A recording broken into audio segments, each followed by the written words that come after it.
Shalom Bapak Ibu Saudara yang terkasih dalam Tuhan. Bersyukur pada hari ini kita memasuki Minggu Advent yang ketiga, yaitu Minggu Advent Sukacita. Bapak Ibu Saudara, mari hari ini kita menghampiri tata Allah yang Maha Kudus dengan hati yang bersukacita, karena kita akan menyambut Sang Raja yang datang ke dalam dunia. Untuk memulai ibadah pada hari ini, Bapak Ibu Saudara, mari kita bersaat teduh sejenak.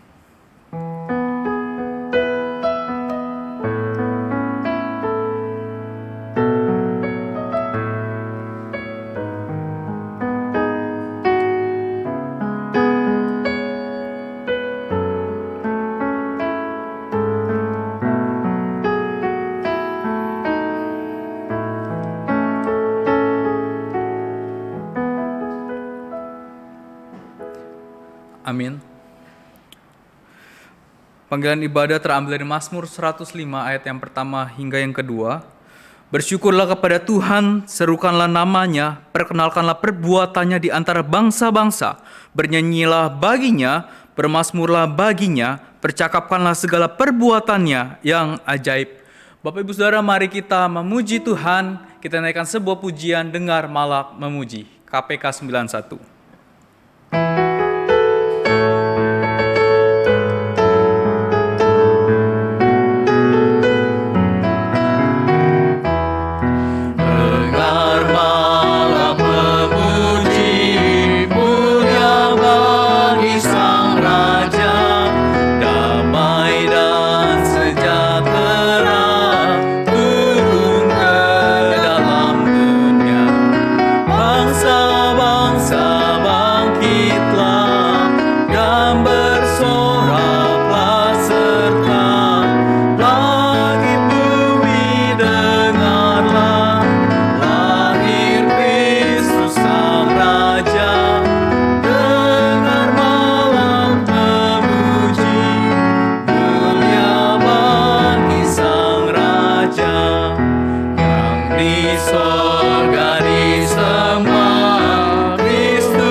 Kami memuji, kami memuliakan nama-Mu ya Tuhan.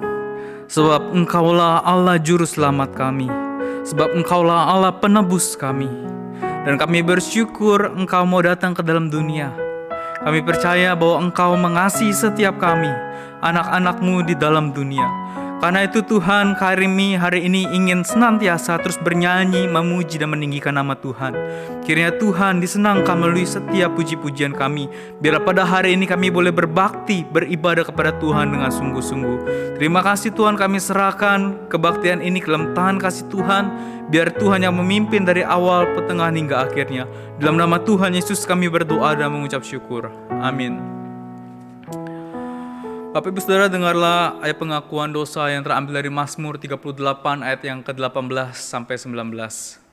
Sebab aku mulai jatuh karena tersandung, dan aku selalu dirundung kesakitan. Ya, aku mengaku kesalahanku. Aku cemas karena dosaku. Bapak Ibu Saudara, mari hari ini kita datang kepada Tuhan mengakui setiap dosa dan pelanggaran kita. Mari bersama-sama kita berdoa. Tuhan, hari ini kami umat-Mu datang kepada Tuhan, memohon belas kasihan daripada Tuhan. Ampuni Tuhan kalau sering kali di dalam hidup ini kami lalai melakukan kebenaran firman Tuhan. Bahkan sering kali ketika kami dihadapkan dengan pilihan untuk melakukan firman Tuhan dengan setia, atau kami mengabaikan firman Tuhan. Bahkan sering kali kami dengan sengaja memilih untuk mengabaikan firman Tuhan. Bahkan ketika Roh Kudus menegur di dalam hati kami, meminta kami untuk kami melakukannya, tetapi seringkali kami lebih memilih menolaknya. Ampuni kami Tuhan. Sucikan dan kuduskan kami dengan darah-Mu yang kudus. Kami rindu Tuhan, hidup kami boleh menjadi anak-anak Tuhan yang selalu taat dan setia, yang selalu melakukan kebenaran firman Tuhan. Kiranya Tuhan boleh menolong setiap kami, sehingga setiap kami dapat hidup kudus di hadapan Tuhan. Kami boleh berjalan bersama-sama dengan Tuhan mengarungi kehidupan ini. Tuhan tolong kami, Tuhan pimpin setiap kami. Terima kasih ya Tuhan. Dalam nama Tuhan Yesus kami berdoa dan mengucap syukur. Amin.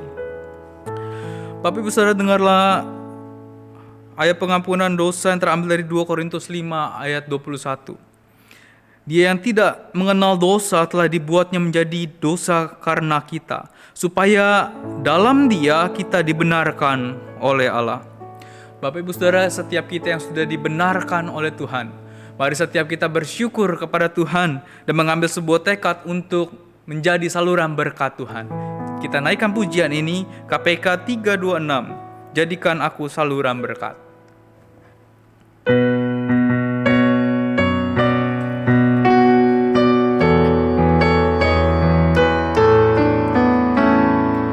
Di dalam dunia yang penuh liku, banyak yang keluh kesah, bawa terangnya ke tempat gelap itu, dan susah dihiburkan. Jadikan aku saluran berkat dan pemancar kasih Kristus.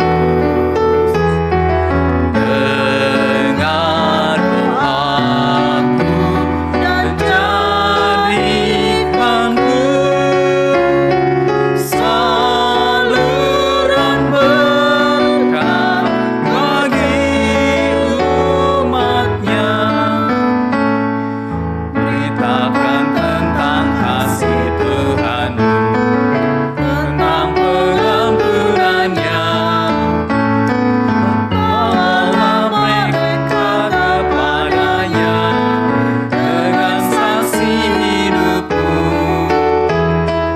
Jadikan aku saluran berkat dan pemancar kasih Kristus. Dengar doaku dan jadikanku saluran berkat bagi umat-Nya. Bapak Ibu Saudara, saya undang untuk bangkit berdiri.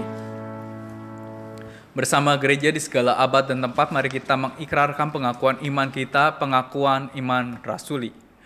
Aku percaya kepada Allah, Bapa yang Maha Kuasa, Khalik langit dan bumi, dan kepada Yesus Kristus, anaknya yang tunggal Tuhan kita, yang dikandung dari Roh Kudus, lahir dari anak darah Maria, yang menderita sengsara di bawah pemerintahan Pontius Pilatus, disalibkan, mati dan dikuburkan, turun ke dalam kerajaan maut, pada hari yang ketiga, bangkit pula dari antara orang mati, naik ke surga, duduk di sebelah kanan Allah, Bapa yang Maha Kuasa. Dan dari sana Ia akan datang untuk menghakimi orang yang hidup dan yang mati. Aku percaya kepada Roh Kudus, gereja yang kudus dan am, persekutuan orang kudus, pengampunan dosa, kebangkitan tubuh, dan hidup yang kekal. Amin. Silakan duduk Bapak Ibu Saudara. Mari kita persiapkan hati kita untuk boleh mendengarkan kebenaran firman Tuhan yang akan disampaikan oleh hambanya, Muse Gimin. Kita naikkan sebuah pujian KPK 109, mari tuturkan kembali.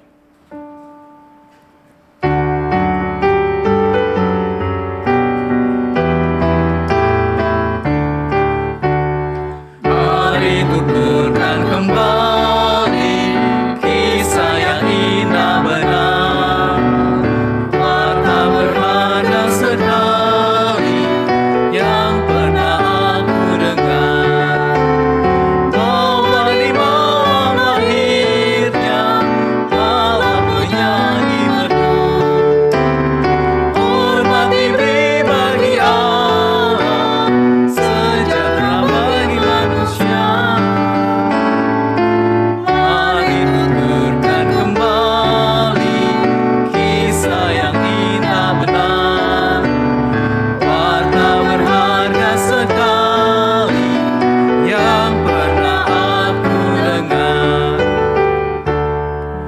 hambanya, saya persilakan.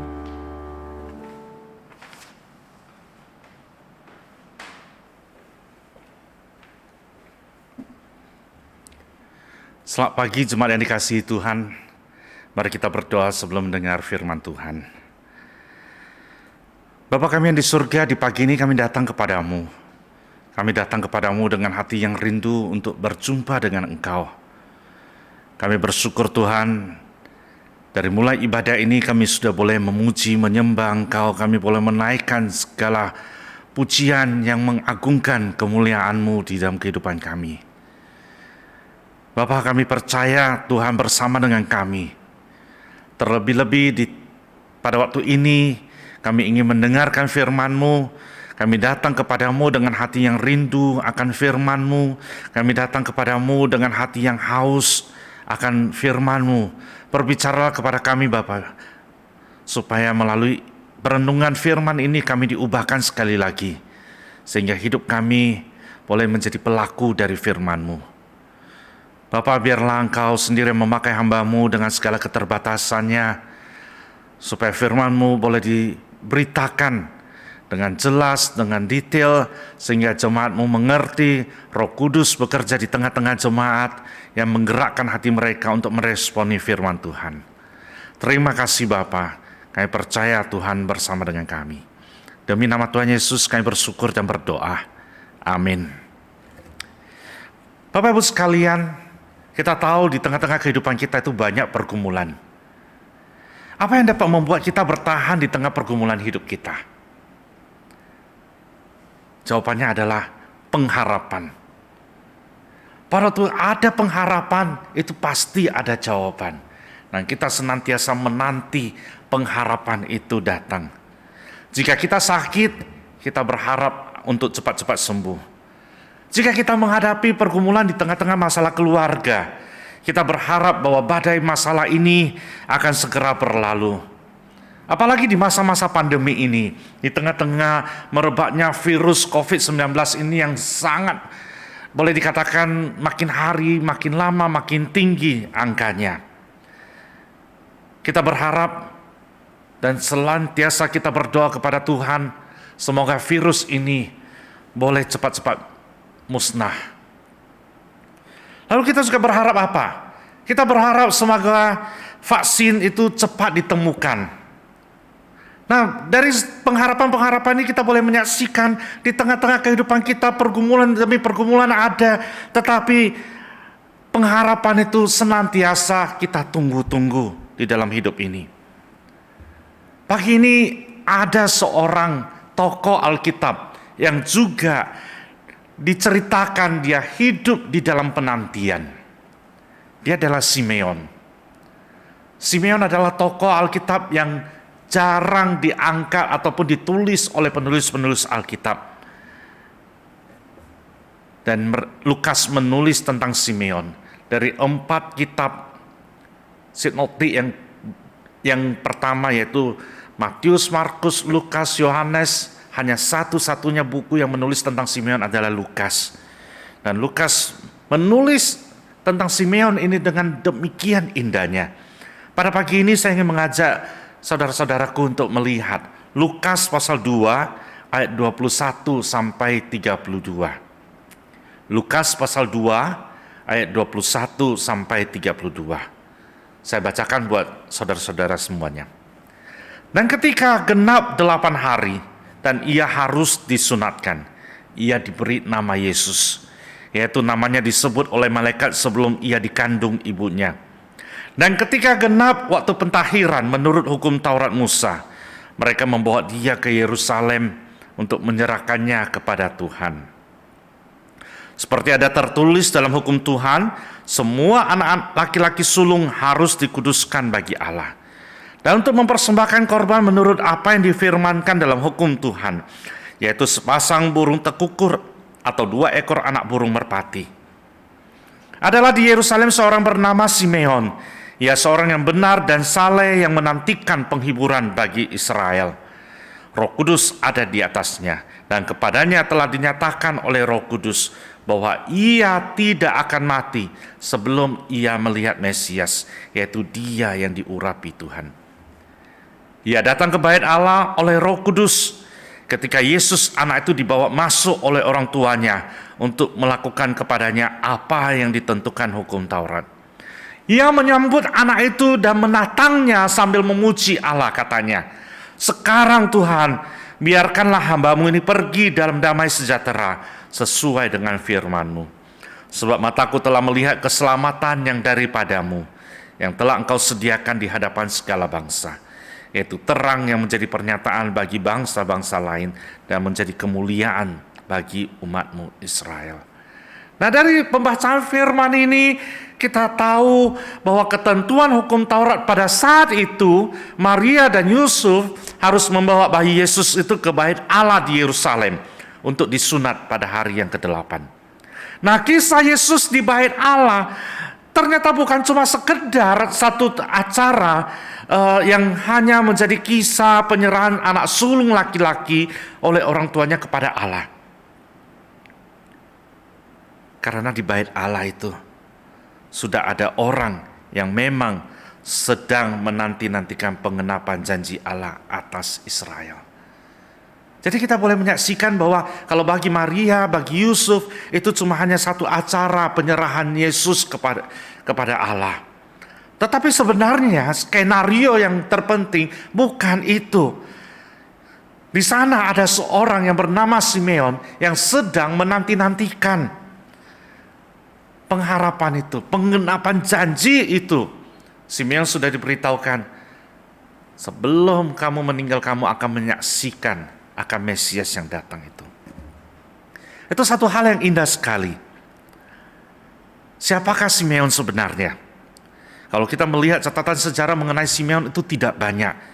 Di ayat 25 dan 26 dinyatakan kepada kita bahwa Simeon adalah orang yang benar dan saleh, yang diurapi oleh Roh Kudus, dan ia dijanjikan untuk melihat Kristus Mesias sebelum ia meninggal. Nah, tahun demi tahun dia lewati di dalam penantiannya, tetapi Mesias yang dinanti-nantikannya itu tidak juga datang. Apa yang akan terjadi kalau kita adalah Simeon?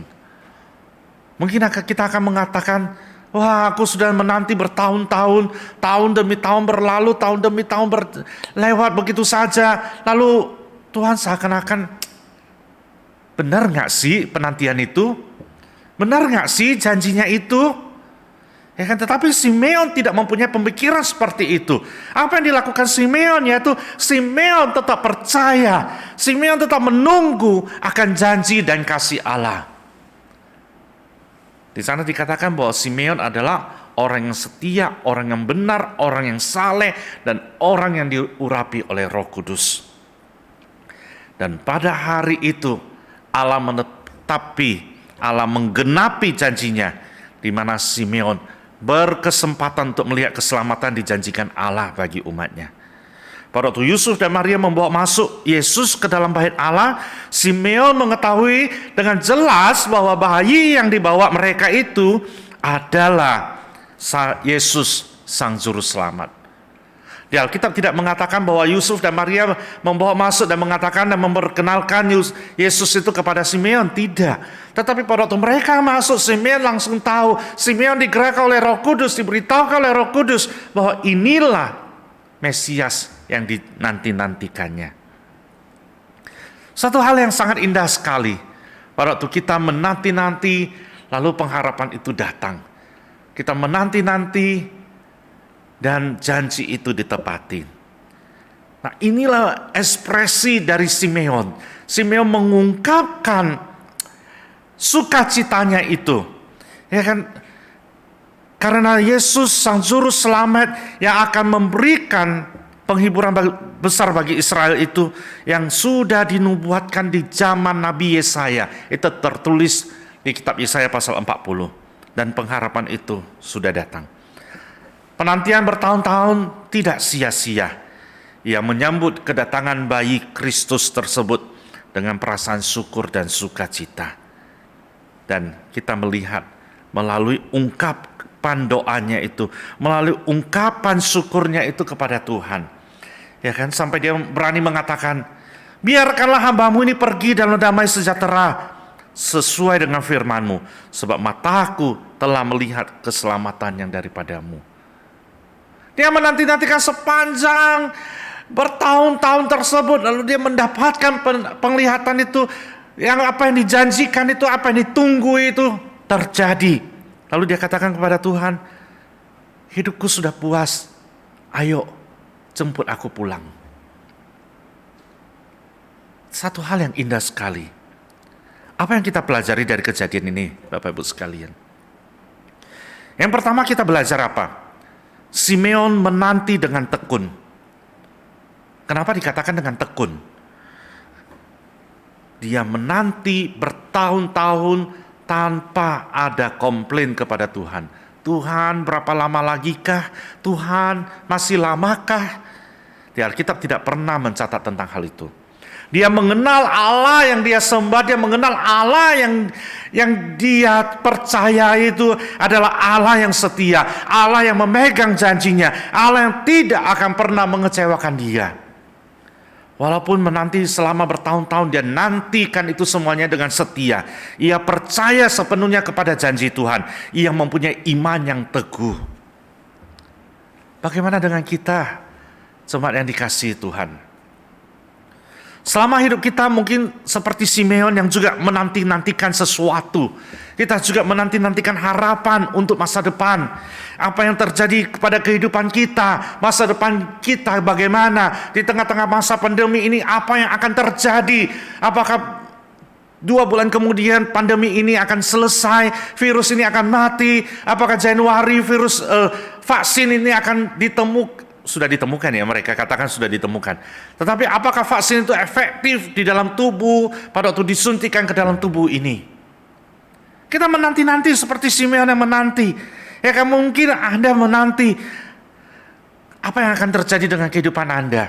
Mungkin Anda menanti anak cucu Anda akan bagaimana kehidupannya ke depan. Masa depan kita. Orang yang tidak punya kerjaan menanti, kapan saya punya dapat pekerjaan lagi. Kita merasa prihatin akan apa yang terjadi di sekeliling kita, dan kita terus berdoa, kita berharap agar Tuhan menyatakan pertolongannya. Tetapi sebenarnya Bapak Ibu sekalian, pada waktu kita bergumul dengan penantian-penantian kita, apakah kita bersandar terus kepada Tuhan? Apakah kita memegang tangan Tuhan terus di dalam penantian itu? Ataukah kita mencari solusi sendiri? Yang tidak punya kerjaan, lalu cari solusi sendiri. Tanpa bertanya, Tuhan, apa yang bisa aku lakukan? Di tengah-tengah krisis keluarga, mencari solusi sendiri. Suami istri cekcok, suami istri tidak cocok, lalu cari solusinya apa? Ya sudahlah, perceraianlah, jalan masing-masing. Pilihlah, kamu pilih jalan ini, aku pilih jalan yang itu. Karena kita tidak bisa bersatu lagi. Seringkali pada waktu kita bergumul, kita mencari solusi sendiri. Pada waktu kita bergumul, kita pakai akal pikiran, kita berpikir tanpa kita datang kepada Tuhan, tanpa kita menanti jawaban Tuhan, tanpa kita bergumul dengan Tuhan. Bahkan berapa banyak orang Kristen yang di tengah-tengah pergumulannya itu pergi mencari kuasa-kuasa lain, pergi mencari pertolongan kepada yang lain, dan melupakan bahwa Tuhan ada bersama dengan kita. Bapak Ibu sekalian, Alkitab mengatakan apa? Tuhan mengatakan, damai sejahtera aku tinggalkan bagimu, damai sejahtera aku berikan kepadamu, dan apa yang kuberikan tidak seperti yang diberikan oleh dunia kepadamu. Janganlah gelisah dan gentar hatimu. Simeon tekun menunggu janji Tuhan digenapi. Dan pada hari yang ditentukan oleh Tuhan, pada waktu yang ditentukan oleh Tuhan, dia menyaksikan sesuatu hal yang terindah yang terjadi di tengah-tengah kehidupannya. Mari kita juga bertekun di dalam penantian ini. Di dalam kehidupan kita bertekun mengikuti Tuhan Yesus. Kita menunggu sesuatu terjadi di tengah-tengah kehidupan kita. Tetapi yang terlebih indah apa? Terlebih indah, yaitu pada waktu nama kita tercatat di surga sana. Hidup di dunia ini sementara saja Bapak Ibu sekalian. Hidup di dunia ini susah sekali. Tetapi Tuhan katakan apa? Perjalanan di dunia ini bukan selama-lamanya. Perjalanan di dunia ini merupakan proses yang membawa kita untuk berjalan bersama dengan Tuhan sampai satu hari kita dijemput untuk memasuki kemuliaan Tuhan. Itulah yang terindah. Simeon puas melihat Mesias yang dijanjikan sudah datang. Dia katakan, aku puas dan aku mau pulang. Aku mau kembali ke rumah Bapa di surga. Dia bertekun, dia menanti, dia mendapat jawaban. Yang kedua yang kita lihat apa? Simeon melihat janji akan keselamatan itu tidak datang secara eksklusif kepada bangsa Israel saja. Tetapi keselamatan itu dianugerahkan kepada segala bangsa. Mari kita lihat ayat 31 dan 32. Aku bacakan dari ayat 30. Sebab mataku telah melihat keselamatan yang daripadamu, yang telah engkau sediakan di hadapan segala bangsa, yaitu terang yang menjadi pernyataan bagi bangsa-bangsa lain, dan menjadi kemuliaan bagi umatmu Israel. Yesus sebagai juru selamat datang ke dunia ini bukan cuma untuk menyelamatkan bangsa Israel, bukan cuma untuk menyelamatkan umat pilihan Allah, tetapi dia juga menyelamatkan. Kabar berita sukacita itu disebarkan kemana-mana, dan anugerah Tuhan itu diberikan kepada setiap orang yang percaya kepadanya. Simeon melihat itu. Simeon memuji Tuhan bahwa firman itu, terang itu bukan untuk bangsa Israel saja, tetapi diberikan kepada setiap bangsa. Dia melihat bayi Yesus yang lahir itu untuk datang ke dunia ini untuk menyelamatkan bangsa-bangsa yang ada di dunia ini. Simeon bersyukur karena janji keselamatan itu telah digenapi. Ia tidak lagi merasa khawatir akan masa depan umat manusia di dunia ini, karena ia sudah menyaksikan kelahiran Sang Mesias, dan dia percaya bahwa Sang Mesias itu akan datang untuk membebaskan seluruh umat manusia dari belenggu dosa ini. Bapak Ibu sekalian, kita tidak bisa menyelamatkan diri kita sendiri. Siapa yang berani mengatakan saya bisa satu hari tidak berdosa? Tidak bisa. Saya sendiri tidak berani mengatakan saya mampu tidak berdosa satu hari. Bahkan dalam Alkitab mengatakan di dalam pikiran kamu memikirkan saja kamu sudah berdosa. Mungkin Anda mengatakan, ya saya tidak membunuh orang, saya tidak mencuri dari orang lain, saya tidak melakukan kejahatan. Tetapi Bapak Ibu sekalian, hal yang sepele, misalkan kamu sudah janji dengan orang lain, tetapi kamu tidak memenuhi janjimu itu. Ini juga berarti dengan mencuri. Anda ibadah seharusnya tepat pada waktunya, tetapi engkau tidak datang atau tidak beribadah tepat pada waktunya. Jam berapa ibadah di Muara Baru? Jam 10 mulai. Ya kan? Tetapi Anda bangun, ya karena kita nggak usah ke gereja lah, ibadahlah.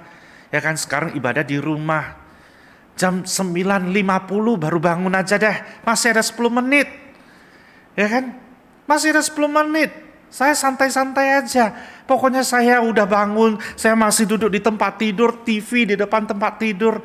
Ya yang penting saya melihat deh. Tetapi saya katakan Bapak Ibu sekalian,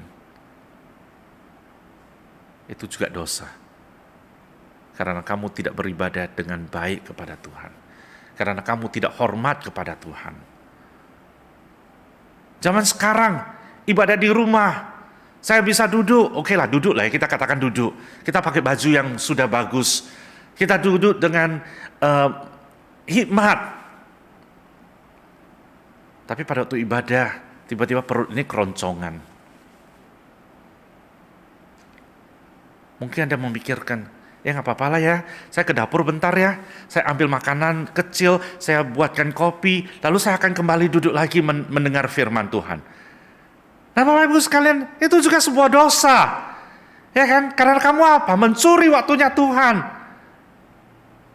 Dan banyak hal yang bisa kita lakukan tanpa kita harus pergi membunuh orang, tanpa kita harus mencuri dari orang lain. Enggak. Di dalam pemikiran lu, kamu memikirkan itu orang jahat sekali ya. Awas kalau ketemu, gua mau gebukin dia. Awas kalau ketemu saya.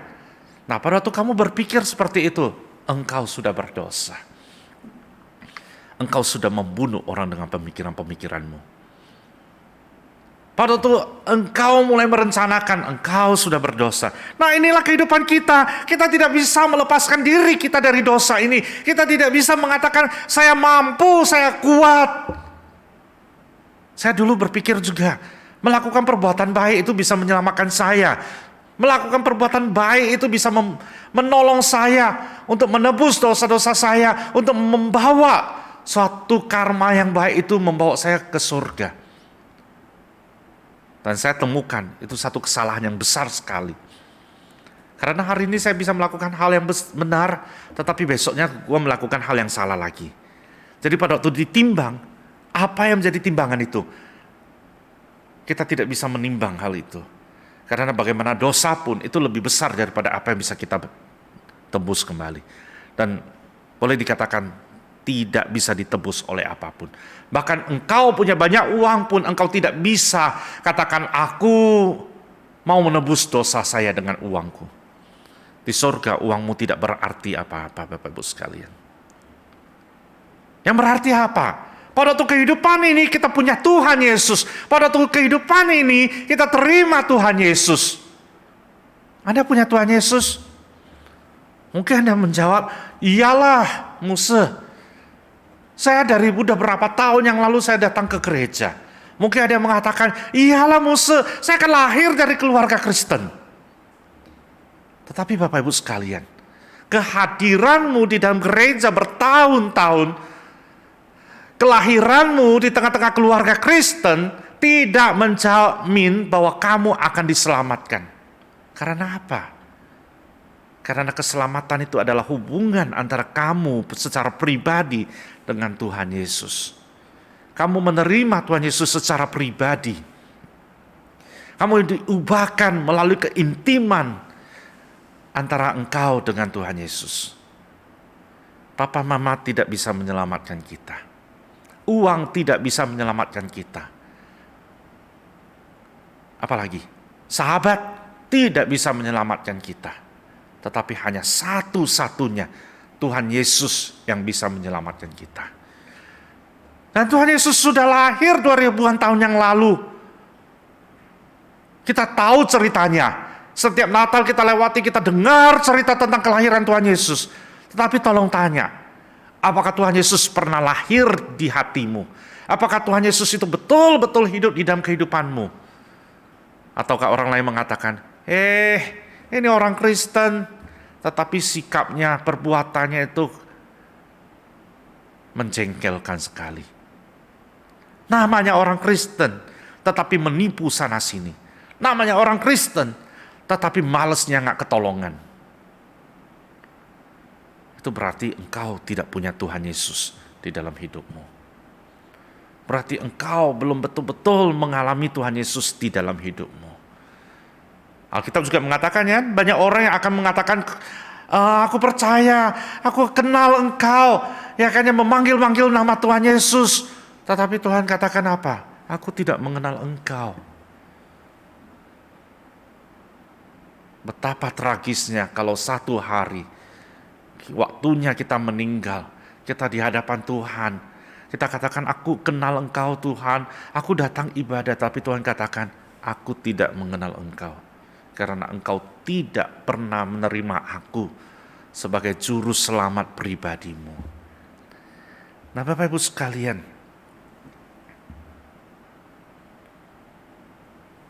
Simeon tahu, Simeon mengalami, Simeon pegang janji Tuhan, dan dia mendapatkan sukacita terbesar itu. Simeon paham betul apa yang dimaksudkan Yesaya 7:14 dengan satu kata, Immanuel. Apa arti Immanuel? Immanuel yaitu Allah beserta dengan kita. Kita nyanyikan lagu Immanuel, Immanuel. Tetapi pada waktu kita nyanyikan lagu itu, apakah kita mengaminkan Tuhan beserta dengan kita, Allah beserta dengan kita? Saya katakan Bapak Ibu sekalian, sampai hari ini pun banyak kaum Yahudi yang tidak menerima Immanuel tersebut. Banyak kaum Yahudi sampai saat ini masih tidak bisa menerima bahwa Tuhan Yesus sebagai Mesias sudah lahir di dunia ini. Mereka masih di dalam penantian. Mereka masih tidak menerima kenyataan ini. Dan mereka masih hidup di dalam penantian. Betapa kasihannya mereka. Nah, apakah kita mengaminkan Allah beserta dengan kita? Apakah kita menjalani hidup kita dengan kata Immanuel? Di dalam penantian kehidupan kita, di dalam pergumulan hidup kita, di dalam penantian dan pengharapan akan jawaban-jawaban itu, apakah kita mengaminkan Allah beserta dengan kita? Di dalam penantian akan datangnya Kristus dalam momen Natal ini, sudahkah kita menanti dengan benar, sama seperti Simeon menanti akan datangnya Juru Selamat? Kita percaya Tuhan Yesus sudah lahir di dunia ini 2000-an tahun yang lalu. Kita percaya kabar sukacita ini sudah tersebar ke seluruh dunia ini. Bukan berarti bahwa sudah tersebar itu sudah diterima oleh setiap orang. Berbalik lagi kepada diri kita sendiri. Kita terima Tuhan Yesus. Kita menantikan seperti Simeon menanti, kita sekarang juga menanti, yaitu menanti kedatangan Tuhan Yesus yang kedua kali. Kita sudah terima firman, kita sudah mengenal firman. Mari kita menghidupi firman itu dan mengaminkan Immanuel, Allah beserta dengan kita. Pada waktu kita menjalani kehidupan kita, pada waktu kita menghadapi pergumulan, jangan cari solusi di luar Allah. Jangan cari solusi melalui pikiran kita, melalui ego kita, melalui teman-teman kita. Tetapi carilah, berlututlah di hadapan Tuhan. Dan Tuhan akan kasih jawaban. Tuhan tidak pernah mengecewakan anak-anaknya. Tuhan tidak pernah mengecewakan Simeon. Tuhan membiarkan Simeon menanti dan tepat pada waktunya Simeon mendapatkan pengharapan itu dan menyaksikan apa yang dinanti-nantikan itu terjadi di tengah-tengah kehidupannya. Hidup di dunia ini cuma sementara. Penantian di dunia ini cuma sementara saja. Penantian kita akan membawa kita kepada satu hal, yaitu keselamatan bersama dengan Tuhan Yesus. Nah, Bapak Ibu sekalian, menjelang Natal ini kita memasuki minggu yang ketiga, Advent yang ketiga, yaitu sukacita. Sukacita di dalam penantian ini. Kita harus senantiasa bersukacita di dalam menjalani hari-hari kita. Karena ini janji Tuhan kepada kita. Immanuel, Allah beserta dengan kita. Kita jangan melewatkan Natal ini setiap tahun demi tahun. Natal berlalu begitu saja. Kita bisa punya ibadah Natal yang mewah sekali. Kita punya makanan yang enak sekali. Saya percaya Muara Baru itu punya makanan yang enak-enak. Ya, saya sudah mengalaminya. Jadi bukan datang ibadah Natal lalu happy semuanya, selamat Natal, selamat Natal. Lalu habis ibadah kita makan-makan di bawah. Tahun ini nggak ada ya, makan di rumah. Nah, bukan itu yang kita tungguin. Tetapi yang kita tunggu apa? Tuhan Yesus betul-betul lahir di dalam hatimu. Dan biarlah Advent ini minggu pertama, 2, 3, 4 mempersiapkan hati kita menyambut kelahiran Tuhan Yesus di dalam hati kita dan mengubah hidup kita. Mengubah hidup kita bukan berarti bahwa oh ya, besok saya yang tidak punya uang lalu dikasih Tuhan uang, dikirim uang dari atas, jatuh ke rumah kita, enggak ya. Tetapi mengubah hidup kita dengan mengamenkan Allah beserta dengan kita. Tidak punya uang, tetap bisa sukacita. Tidak bisa makan 3 kali sehari, tetap sukacita. Di dalam menjalani masa-masa pandemi ini, tetap sukacita. Di tengah-tengah kesakitan, tetap sukacita. Di tengah-tengah tidak bisa keluar rumah melakukan banyak hal pun, tetap sukacita. Karena sukacita yang sejati itu datang dari Tuhan. Bukan karena barang-barang yang ada di sekeliling kita. Bukan karena gua punya rumah yang lebih baik, maka itu ada sukacita. Bukan karena hari ini gua bisa beli mobil, saya sukacita. Tidak. Itu cuma sebentar saja. Itu namanya gembira. Tetapi sukacita itu, saya mendapatkan Yesus sebagai juru selamat saya. Ada orang tanya kepada saya, Muse, takut nggak menghadapi kematian? Saya katakan tidak. Kalau hari ini Tuhan jemput saya katakan saya siap dan saya rindu untuk cepat-cepat pulang. Karena apa? Hidup di dunia ini susah, apalagi di tengah-tengah masa pandemi ini. Ya kan? Tapi bukan berarti bahwa kita semuanya bunuh diri, enggak ya.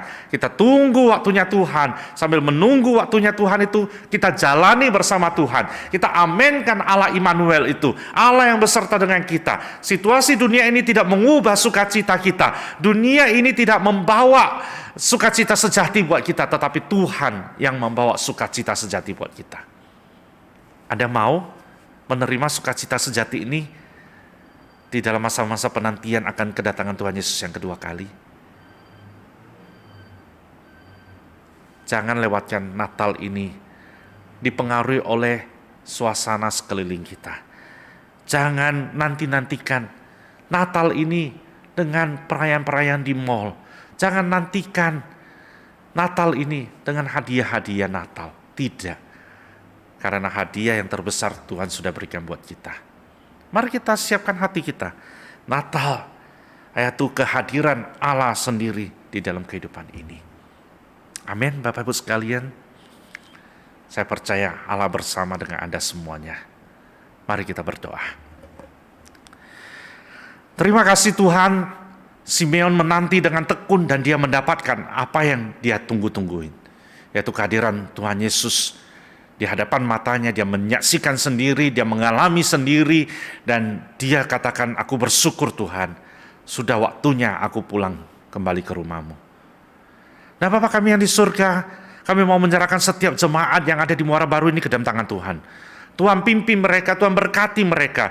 Di tengah-tengah masa pandemi ini mereka bergumul, di tengah-tengah masa pandemi ini mereka juga menanti, banyak penantian. Menanti kapan virus ini mati, kapan virus ini menghilang dari muka bumi ini, kapan vaksin ada yang bisa membawa tubuh kami ini untuk tetap sehat, untuk tidak lagi dikuasai oleh virus-virus yang mematikan ini.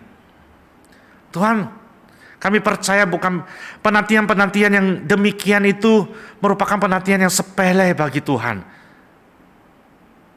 Karena kami percaya Tuhan memberikan yang terbesar buat kami, yaitu Kristus lahir di dalam kehidupan kami. Kristus mengubah hidup kami. Kristus yang membawa kami melewati setiap pergumulan. Dan kami mau bersyukur kepada Tuhan, karena Tuhan sudah membawa jemaat di Muara Baru ini seperti Simeon yang bertekun di dalam penantian, yang berjalan bersama dengan Tuhan, yang mengamenkan Allah beserta dengan mereka. Dan setiap pergumulan mereka kami serahkan ke dalam tangan Tuhan. Tuhan tidak pernah janjikan langit selalu biru, tetapi Tuhan senantiasa menjanjikan penyertaan-Mu yang tidak habis-habisnya, yang menyertai jemaat Muara Baru ini. Kami percaya Tuhan, Engkau menyertai mereka dalam situasi apapun, di persiapan menjelang Natal ini. Tuhan membawa mereka untuk melihat pengharapan terbesar ada di dalam Kristus. Terima kasih Bapak buat Allah Immanuel yang berserta dengan jemaat di tempat ini. Kami bersyukur, kami berdoa demi nama Tuhan Yesus, Juru Selamat kami yang hidup. Amin.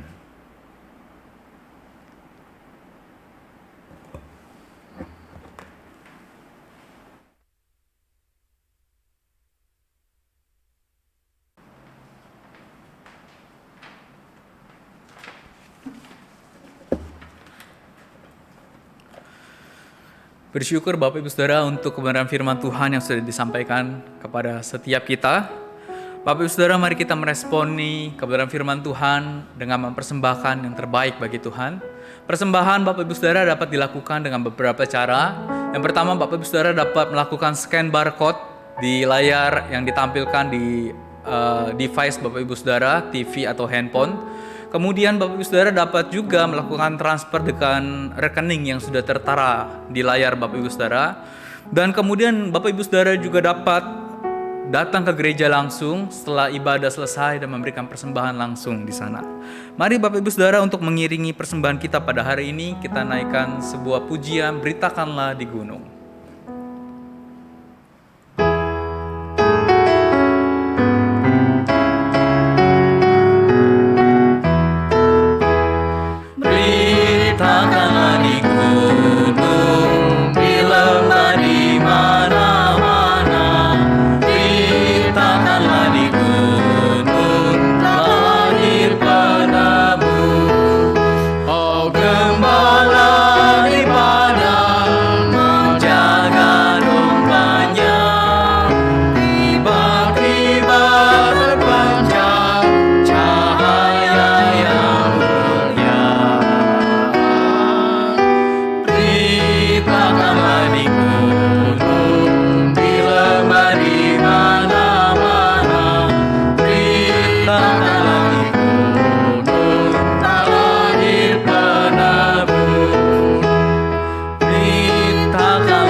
Kita berdoa.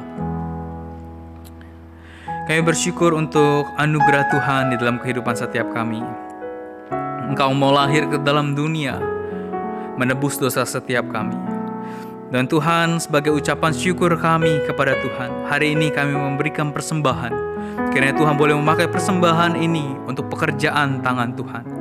Lebih lagi Tuhan, tidak hanya uang, tetapi kami ingin mempersembahkan hidup kami sebagai persembahan yang hidup, yang kudus, dan yang berkenan kepada Allah. Menjadi persembahan yang hidup dan persembahan yang sejati untuk Tuhan. Terima kasih Tuhan, di dalam nama Tuhan Yesus kami berdoa dan mengucap syukur. Amin. Shalom Bapak Ibu Saudara yang terkasih dalam Tuhan. Senang sekali dapat berjumpa dengan Bapak Ibu Saudara pada minggu ini. Kita memasuki minggu Advent yang ketiga. Saya senang sekali Bapak Ibu Saudara dapat terus mengikuti ibadah Advent kita, dan Bapak Ibu dapat terus, saya senang sekali Bapak Ibu Saudara dapat bergabung bersama-sama dengan kami di ibadah minggu ini. Bapak Ibu Saudara, ada beberapa pengumuman yang perlu saya sampaikan. Minggu depan Bapak Ibu Saudara, kita akan kembali beribadah bersama-sama. Minggu depan temanya adalah kemenangan Natal. Itu pengkhotbahnya Losotomi dari GKI Peluit, liturgis Bapak Filipus, pemusik Lause Ata atau Bapak Lazarus, multimedia Gabriel. Dan saya juga mendorong Bapak Ibu Saudara untuk terus mengikuti persekutuan doa yang diadakan setiap hari Rabu jam 7 malam. Saya rindu Bapak Ibu Saudara menyisihkan waktu di pertengahan minggu, kita berdoa bersama-sama, kita mencari Tuhan. Temanya adalah minggu depan Nubuat Yesaya. Saya sendiri yang akan menyampaikan firman Tuhan di tanggal 16 nanti. Bapak Ibu Saudara yang ingin mengambil souvenir Natal, Bapak Ibu Saudara dapat mendaftarkan diri di grup WA. Di grup WA ada daftar Bapak Saudara dapat menuliskan nama di sana sehingga nanti Bapak Saudara dapat mengambil souvenir Natal di gereja.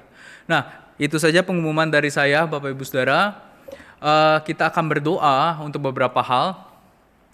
Yang pertama, mari kita berdoa untuk TNI Polri yang di dalam masa pandemi ini mereka masih terus melakukan pekerjaan, melakukan tugas mereka. Kita doakan mereka untuk mereka dapat terus menjaga keamanan Indonesia. Kita doakan juga kesehatan mereka sehingga mereka terus diberikan kesehatan yang baik di dalam melakukan tugas dan tanggung jawabnya saat ini.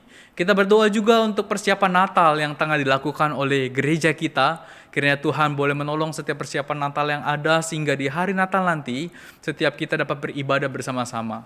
Dan kemudian kita juga berdoa untuk setiap jemaat daripada GKI Muara Baru yang bergumul dalam sakit, keluarga, relasi, perekonomian, dan lain-lain sebagainya. Kiranya Tuhan boleh menolong setiap jemaat-jemaat di tempat ini. Mari Bapak Ibu Saudara kita berdoa. Tuhan, hari ini kami berdoa untuk aparat keamanan di bangsa kami, TNI Polri yang senantiasa menjaga bangsa ini, yang tidak kenal lelah, terus melakukan tugas tanggung jawabnya di saat-saat pandemi saat ini. Kami berdoa Tuhan untuk setiap mereka. Tuhan kiranya berikan kesehatan kepada mereka. Tuhan jaga, Tuhan lindungi mereka. Biar ketika mereka melakukan tanggung jawab dan tugas mereka, mereka boleh melakukannya dengan keadaan tubuh yang maksimal fit, yang segar bugar, sehingga mereka melakukannya dengan baik. Kami berdoa Tuhan boleh terus berikan mereka kekuatan, sehingga mereka dapat terus mengemban tanggung jawabnya untuk mengamankan bangsa ini, menjaga keamanan di bangsa ini. Kami juga berdoa Tuhan untuk persiapan Natal di gerejamu di tempat ini. Kiranya Tuhan boleh menolong setiap persiapan Natal yang ada. Tuhan berikan hikmat kepada panitia Natal. Tuhan kiranya boleh menolong setiap aktivis yang terlibat di dalamnya, sehingga dapat mempersiapkan Natal di masa-masa pandemi ini dengan baik, sehingga setiap kami dapat beribadah kepada Tuhan. Tidak lupa Tuhan, kami berdoa bagi jemaat Tuhan. Kami tahu Tuhan ada begitu jemaat Tuhan yang sedang bergumul di masa-masa yang sulit pada saat ini. Kami berdoa kiranya Tuhan boleh menolong setiap jemaat Tuhan. Mereka yang mengalami pergumulan di dalam perekonomian, Tuhan kiranya mencukupkan. Setiap kami yang bergumul di dalam sakit penyakit, kiranya Tuhan memulihkan dan menyembuhkan. Setiap kami yang punya pergumulan di dalam relasi, di dalam keluarga, kiranya Tuhan memulihkan. Sehingga kasih Tuhan boleh hadir di dalam rumah, mengikat setiap kami, setiap anggota keluarga, sehingga ikatan kasih Tuhan itu mempersatukan setiap kami, sehingga kami boleh berelasi dengan baik antara satu dengan lainnya anggota keluarga yang ada di dalam rumah. Kami serahkan Tuhan pergumulan-pergumulan yang lainnya ke dalam tangan kasih Tuhan. Tuhan menjawab di dalam waktunya Tuhan dan sesuai dengan kehendak Tuhan saja. Terima kasih Tuhan, terima kasih. Inilah setiap seru dan doa kami. Kiranya Tuhan boleh mendengar doa kami. Dalam nama Tuhan Yesus kami berdoa. Mari Bapak Ibu Saudara kita berdoa seperti doa yang Tuhan Yesus ajarkan. Bapa kami di surga, dikuduskanlah namamu. Jadilah kehendak-Mu di bumi seperti di surga. Berikanlah kami pada hari ini makanan kami yang secukupnya. Dan ampunilah kami seperti kami juga mengampuni orang yang bersalah kepada kami. Dan janganlah membawa kami ke dalam pencobaan, tetapi lepaskanlah kami daripada yang jahat. Karena Engkaulah yang mempunyai kerajaan dan kuasa dan kemuliaan sampai selama-lamanya. Amin. Mari Bapak Ibu Saudara kita bangkit berdiri. Kita akhiri ibadah kita naikkan doksologi.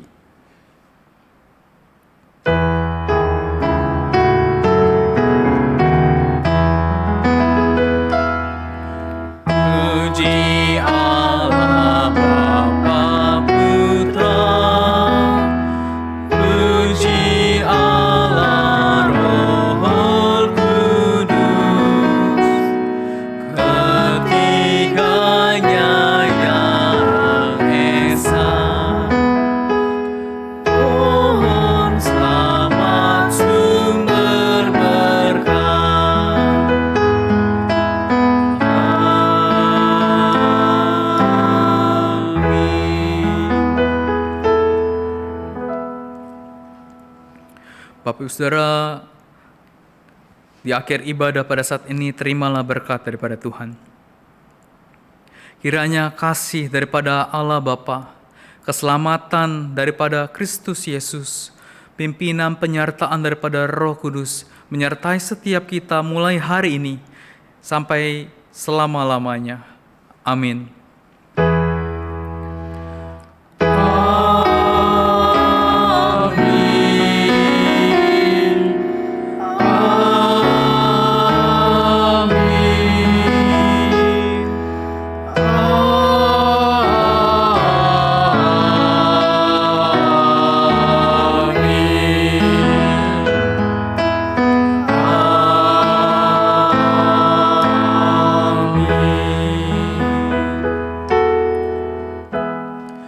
Silakan duduk Bapak Ibu Saudara, saat teduh kebaktian selesai, Tuhan memberkati kita semua.